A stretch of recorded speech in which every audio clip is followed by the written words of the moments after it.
Hey Ringsiders, what is going on? This is your host, Boxing's Objective Observer, and welcome back to Ringside Stories. Don't forget to subscribe to the channel, thumbs up, and hit that notification bell if you enjoy the content. Alexander Usyk's win over Anthony Joshua on Saturday, September the 25th, 2021 was as spectacular as it was historical. And today we're talking about 5 historical features that are attached to Usyk's win over AJ. Let's get into it. Number 1, Cruiserweight Heavyweight Champ. Alexander Usyk is only the second man to hold multiple world title belts at both Cruiserweight and Heavyweight. Fight fans have never come short of comparisons in order to determine who is and was the best, even when it comes to fighters from different eras. On the trajectory of the best cruiserweight in boxing history, a name that Alexander Usyk almost inseparably is connected to is real deal Evander Holyfield. Usyk fights in an era where one must possess 4, not 3 major world titles, as was the case in Evander Holyfield's time. This era where more money than ever is being tossed around in boxing. And keep in mind that at the time of this recording, this heavyweight division is the most political division in boxing, meaning it's more about money, promoters, TV networks, a lot of hype talk, more than it's about the actual fights between the best boxers in the division.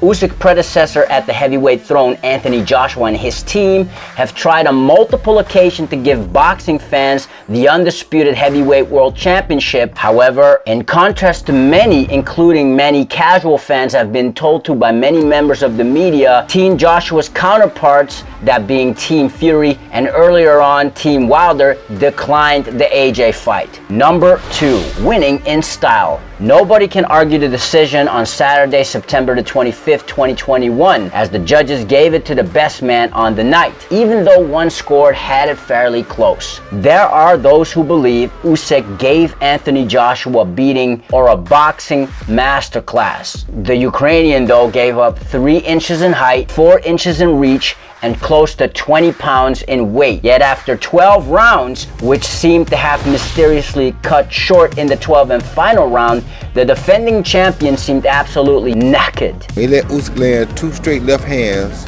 then an overhand left in the first round. That was telling. That means he came up and made a statement the first round. You cannot allow that to happen with a small man. Yes, Alexander Usyk started fast, took the center of the ring, constantly pressuring the champion, but due to his elusive fighting style was difficult to read, difficult to catch, sapping away AJ's energy by constantly making his opponent think, putting him on the back foot, whilst skillfully setting up his attacks, creating angles, using fluid upper body and foot movement, dishing out fast jabs and left straights. Now after such a masterful performance, it's easy to get caught up in the moment, but the people around Alexander believe he can even go another gear, and so does the man himself. Final question then, can you be better? Have we seen the best of you, or can you be even better? Не самого лучшего увидели.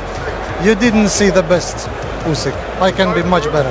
Not too many people expected him to win in that manner, but not his team. So he was stuck to the plan. The fight went exactly the way his corner planned it to go. So no surprises. The only difference was the 70,000 crowd in absolutely amazing atmosphere of Tottenham Hotspurs. That was actually the only thing that probably you cannot anticipate in the training camp. But that kind of energy, it just helped him. Now, when all said and done, boxing history is judged by consistency and quality of opposition. So when talking about boxing legacy, being a champion is about staying champion more than anything else. Styles make fights, and with the current landscape that shapes this heavyweight era, it will be impressive for Alexander Usyk to reign in this division moving forward. Number 3, in just 3 fights. It took only 3 fights for Alexander Usyk to become world heavyweight champion after dominating at cruiserweight. Now that in itself isn't something new per se, because in November 2009, David Haye won a portion of the heavyweight world titles in just his 3rd fight at heavyweight after winning 3 of the 4 major belts at cruiserweight. The Haymaker toppled 7'2" giant and WBA champion Nikolai Valuev via 12-round majority decision on the Russian's adopted home turf of Germany, giving up nearly 100 pounds in weight, which had never been done before. That said, the man Hay beat held just 1 title, and many considered Valuev to be a weak champion, as David Hay gave a good strategic yet at the same time unexciting performance. 2 years later, David Hay did get a chance to unify against Vladimir Klitschko, but was outboxed and outsmarted and lost a wide point decision. Alexander Usyk, however, did succeed to win multiple heavyweight world titles, and contrary to David Hay, Usyk beat one of this era's strongest champions, who up until that point arguably had the most consistent track record of wins over top 10 level fighters, who was a 2-time unified heavyweight world champion and got beat by the smaller man on his home turf in front of 67,000 people in an emphatic and conclusive fashion. Number 4. Fastest to get to 3 heavyweight titles. So Usyk has topped David Hay, as the Haymaker didn't succeed in unifying the heavyweight division, on top of falling 1 belt short of being recognized as the undisputed cruiserweight world champion, something that Alexander Usyk did achieve. Now, the only person Usyk has in front of him right now is Evander Holyfield. It took Usyk 3 fights to win 3 belts, whereas it took Holyfield 6 fights. What does draw parallels is that both Holyfield and Usyk didn't really impress the boxing world in their respective fights leading up to their heavyweight glory. Now, you can say that it was easy for Usyk since the Ukrainian beat a man who held 3 titles simultaneously, but then take into consideration that that man, Anthony Joshua, took about 2 years,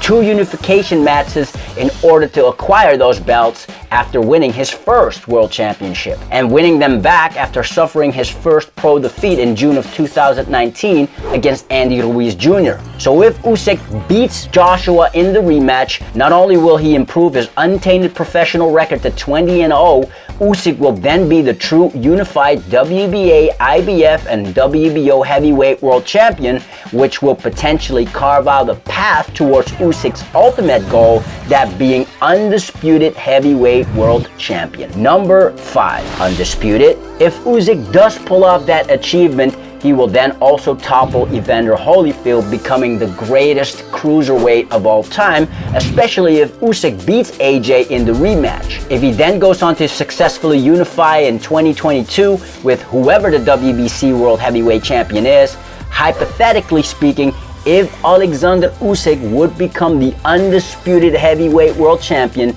that would make him undoubtedly an all-time great and the most decorated cruiserweight of all time, as he dominated that division, becoming the fastest man to ever win all 4 major world titles in any weight class in the modern 4-belt era, after already becoming a world amateur champion and Olympic gold medalist. Realistically speaking though, there are a lot of ifs and buts, because Usyk does have to successfully defend his belt against Anthony Joshua somewhere in the first quarter of 2022, and then there's the issue of Usyk's potential mandatory challengers should he get past Anthony Joshua.